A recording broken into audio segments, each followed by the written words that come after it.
Good morning. We'll do better with the vlog today. It's actually not morning, it's just afternoon.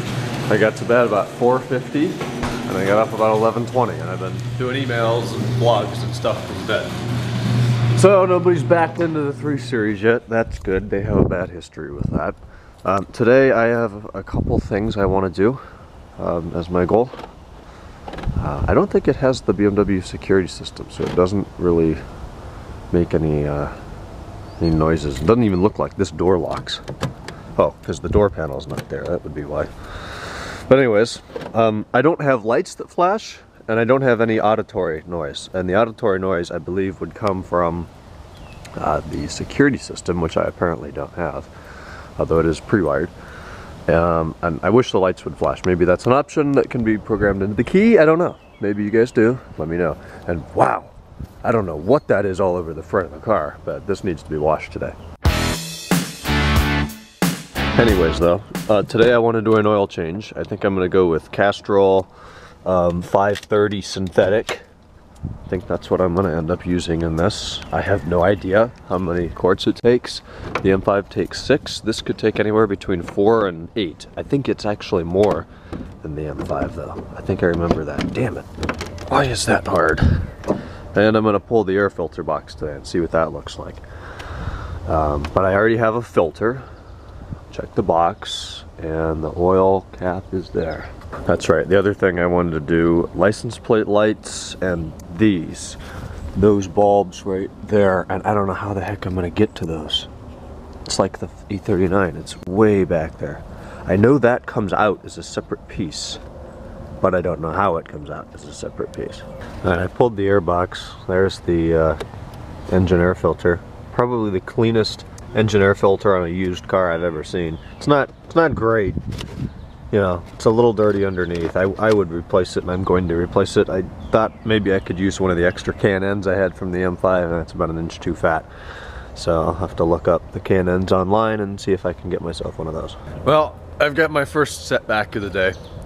I was standing over here barefoot, as I always do. I don't wear shoes around the house here. I just don't. Taking these little side lenses out here, which is actually really easy. There's just a screw right there. And I got the bulbs out of there, so I'm ready to go to AutoZone, buy some bulbs. And I stepped on something. Friggin' bee. So I got a nice bee sting on my right foot in the middle. I guess the ball of your foot, where I'm trying to put weight. So now I'm walking with a limp, and it hurts. But here's my new rotors. They come powder coated, and it looks like most of that's coming off already, so that's good. I don't know why they powder coat them. I guess maybe to prevent rust or corrosion during warehouse storage, shipping, before installation, all that. So here's the door panel that we have off right now, and the trim, it's myrtle wood trim. It's actually pretty heavy. I don't have any idea what that is. Is that the motor? I don't know. Kenan's doing this, not me. So anyways though, I'm looking for this bulb. I noticed in here was kind of flickering a little bit. I don't like that, so I got to figure out how to take that out, which is going to involve removing like all of this trunk lining. That's a dumb design, but I can do that. Okay, that was pretty easy. I took apart the rear lights. Somewhat impressed with how stuff comes apart back here. It just comes down like this, so maybe I'm not impressed. It's supposed to stay up here somehow, but it's this little harness that has the bulbs in it. There you go. And you give it a push and it's up there. That one stayed. So I've got a little baggie of bulbs now, and I need to go and find, I'm just going to replace this one, the reverse, this one, the reverse. The outers are okay, and the rear signals looked okay, and the front signals all do. So I guess it does no bulb checks. It sees that I took out each front signal light and one of the rears to get a bulb. So it's smart enough for that. Okay, no more bulb warnings. I put in 1141s, I think, on all 4 corners signals, and actually not the signals, the rear brake and tail lights, or reverse lights, and then I did the front things. So they're headed out. I'm headed in. I talked to the dealer. They said they can do that door or that regulator today. So I think I'm gonna go in, get something to drink, and then head up and take care of that. Well, I've been cleaning.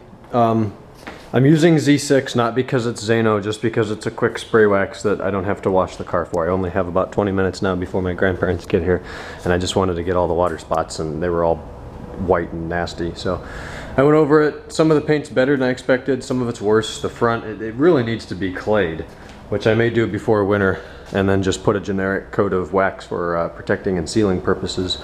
It's never gonna look like that does, but it doesn't look bad, especially for its age.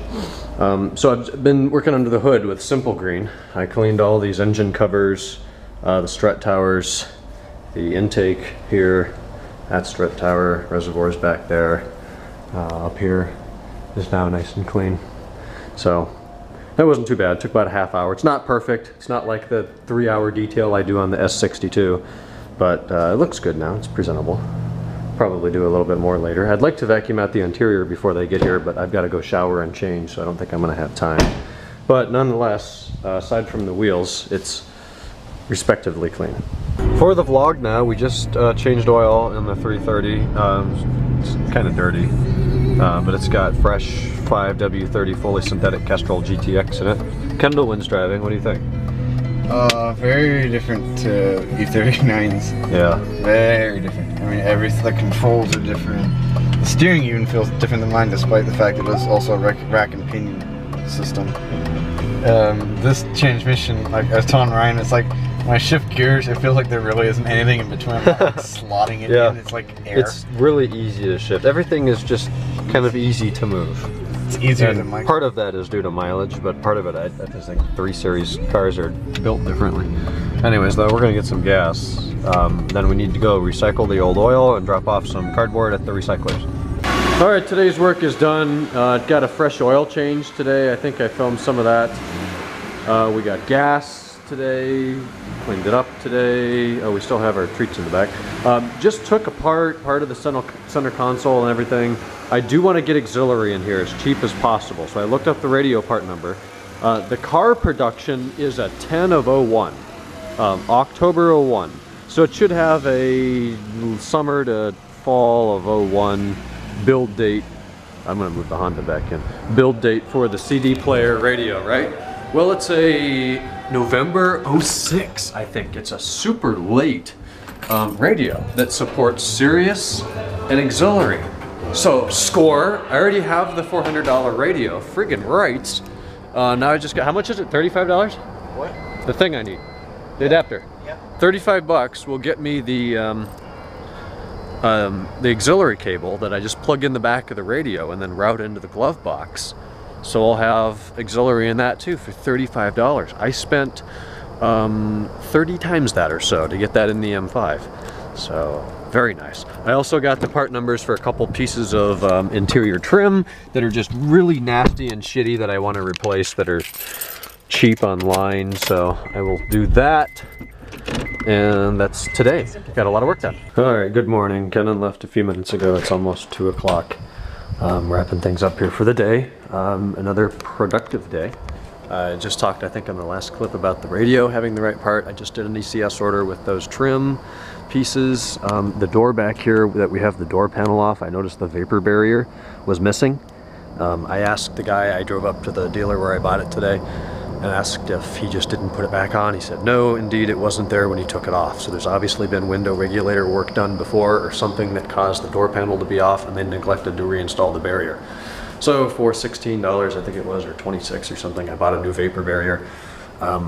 That's going to be crucial, not only for sound deadening, that's not a big deal, but it'll keep the water and stuff out of the door, and the door won't rust. And being a winter car that's always going to be outside, I definitely need that.